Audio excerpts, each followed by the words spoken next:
Hell has no fury on the heart like a 5-meo DMT trip report. Holy crap. I wondered if I would come back alive. It had been sitting in my fridge for quite a while. I had just finished writing up a recent ayahuasca experience, and having been left in a rather psychedelic mood from the exercise, I decided to bust out the 5-meo DMT and give it a whirl. It was my first time.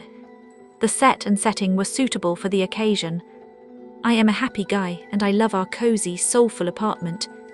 I decided to start with 5 mg, but as I'm writing this one day later, I'm wishing I started smaller. With my trusty psychonaut girlfriend by my side, I smoked it with a small glass crack pipe, carefully heating the crystals until they began to vaporize. It came on fast and furious, feeling very similar to DMT in the beginning but not as visual. The taste was similar and the vapor went down smooth, as if it weren't there at all. And so it begins.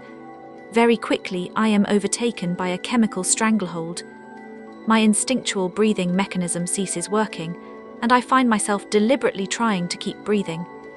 The room around me breaks up into subtle, pixelated digital patterns. Things look edgy and dark, evil. My heart begins to race, and it sounds nothing like a heartbeat. A thoroughly irregular thump. Thump-thumpy. Thump-thump-thump-thump. Thumpy. The sound fills my ears. What is left of my focus is on two things: remembering to breathe and deliberately doing so in long, controlled breaths, and trying to meditate my heart rate down to a more manageable, regular beat. Fear rises up in me like fire, but I understand intellectually that managing my fear is paramount. So I breathe and breathe again. I need to succumb, but my flight response is screaming. I am being sucked down, but I don't want to go. I can think fairly clearly despite my toasted brain.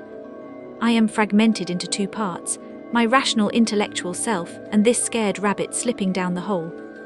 I have never had to rely as heavily on my awareness and meditative skills than at this moment. My body feels like lead.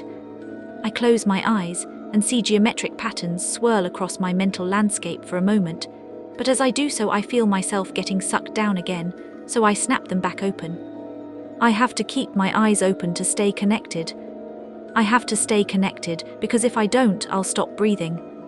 I manage to squeak out, "Scared," to my beautiful girlfriend, who sits beside me repeatedly encouraging me to let go to the experience and reminding me that whatever is happening to me, it will pass.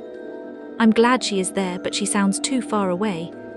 As the peak begins to fade, perhaps after about 5 minutes, I feel tremendously relieved. I'm going to live. I lay there, struggling to explain to my girlfriend what has happened, while the effects of the 5-meo DMT subside. 1/2 hour later, I feel almost normal again. 1 hour later, and I am getting ready to go out to a party. Would I do it again? Yes, but I'd lower my dose. I almost wish I could raise the dose to go deeper into the effects, but I was truly frightened for my heart. I have never heard or felt my heart beat like that before. It was primarily this that resulted in the terror, but terror in itself is not such a bad thing. It can be very grounding somehow. When it goes away, a true sense of peace takes its place. I am disappointed it wasn't a more successful journey. I was really looking forward to 5-meo DMT because I had a sense it would be an ally. DMT and salvia have been good to me, and I thought it would too. Maybe it will be in time, but for now, I've got to regroup and think about this for a while. Be very careful. As strangely interesting as it wasn't fun. Not even a little bit.